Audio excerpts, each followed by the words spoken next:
ओम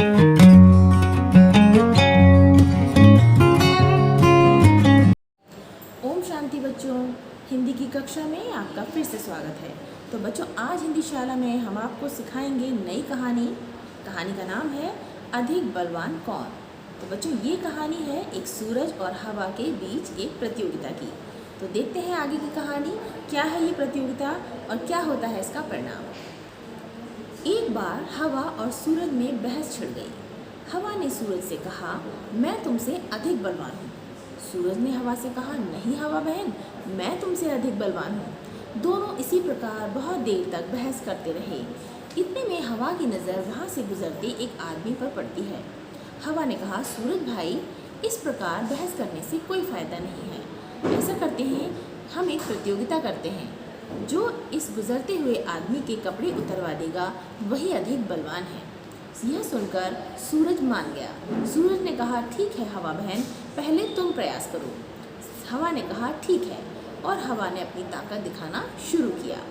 हवा ने अपनी ताकत से हवा को बहुत तेज़ चलाना शुरू किया।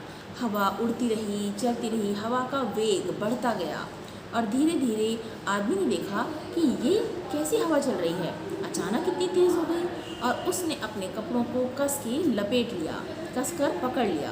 तभी हवा और तेज़ चली और थोड़ी ही देर में आदमी की टोपी उड़ गई। और लेकिन आदमी ने अपने शरीर के सारे कपड़ों को बहुत तेज़ी से पकड़ कर रखा। हवा और तेज़ चलती रही। आदमी ने अपनी कोट के सारे बटन बंद कर लिए और उसे कसकर जकड़ लिया। हवा और तेज़ चली और तेज़ चली, हवा चलती रही। अंत में आदमी नीचे ही गिर गया। हवा के वेग से वो उठ नहीं पाया, पर कोट उसके शरीर पर ही रहा। कोट अभी भी उसके बदन पर था। अब हवा चलकर थक चुकी थी। हवा अपने वेग से बहुत बही, लेकिन वो आदमी का कोट नहीं उतरवा सकी। अब सूरज ने कहा, हवा बहन, अब मेरी ताकत देखो, तुम अपनी ताकत दिखा चुकी। हवा थक चुकी थी। उसने कहा, ठीक है सूरज भाई, अब आप प्रयास करो। सूरज ने अपनी गर्मी को बढ़ाना शुरू किया। सूरज तपने लगा और तेज़ तपने लगा। गर्मी हो गई। वो आदमी सोचने लगा, अभी इतनी तेज़ हवा चल रही थी, अचानक क्या हुआ, ये हवा क्यों बंद हो गई और ये सूरज ने इतनी गर्मी बढ़ा दी। सूरज और तेज़ तपने लगा। आदमी को बहुत गर्मी लगने लगी। थोड़ी ही देर में आदमी ने अपने कोट के बटन खोलना शुरू कर दिया। उसने अपने कोट के बटन खोल दिए। गर्मी और बढ़ी। सूरज ने और गर्मी बढ़ा दी और थोड़ी ही देर में आदमी ने अपना कोट उतार कर अपने हाथ में ले लिया और लेकर उसे चलने लगा। तभी सूरज ने हवा से कहा, हवा बहन, देखी मेरी ताकत, मैंने उतरवा दिया ना इस आदमी का कोट, क्योंकि जो आदमी था वो कोट को अपने हाथ में लेके चलने लगा था। हवा ने सूरज को नमस्कार किया।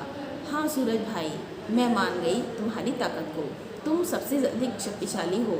मैं तुम्हारी ताकत को नमस्कार करती हूँ, प्रणाम करती हूँ। तो देखा बच्चों आपने किस प्रकार हवा ने सूरज को चुनौती दी थी और सूरज ने उस चुनौती को पार किया और अपनी ताकत को दिखाया। तो इसी प्रकार हमें भी जो नेचर है, जो हमारी प्रकृति है, उसकी ताकत को पहचानना चाहिए और उसकी ताकत को नमस्कार करना चाहिए। तो आशा करती हूँ आपको आज की कहानी बहुत अच्छी लगी होगी। मिलते हैं नेक्स्ट वीडियो में नई कहानी के साथ। तब तक के लिए धन्यवाद बच्चों, बाय। चलिए बच्चों, अब है आपके कुछ करने के लिए। तो सोचो और बताओ, बहुत तेज़ चलने वाली हवा को क्या कहते हैं? उत्तर है आंधी व तूफान। दूसरा प्रश्न देखिए, यदि सूरज ना होता तो क्या होता? तो बच्चों, इसका उत्तर आपको स्वयं से लिखना है। यदि सूरज ना होता तो क्या होता? उसका प्रकाश ना होता पृथ्वी पर तो क्या होता? अगले अभ्यास की ओर आते हैं। ये है पाठ से संबंधित कुछ शब्दार्थ। पहला देखिए, ताकत का अर्थ होता है बल, फायदा, लाभ, बहस, तकरार, बलवान, शक्तिशाली। तो ये तो थे शब्दार्थ। अब चलते हैं प्रश्नों के उत्तर की ओर। तो ये दो प्रश्न आपके सामने हैं। पहला देखिए, किस किस में बहस छिड़ गई?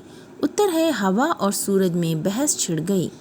दूसरा देखिए, हवा और सूरज में क्या बहस हुई?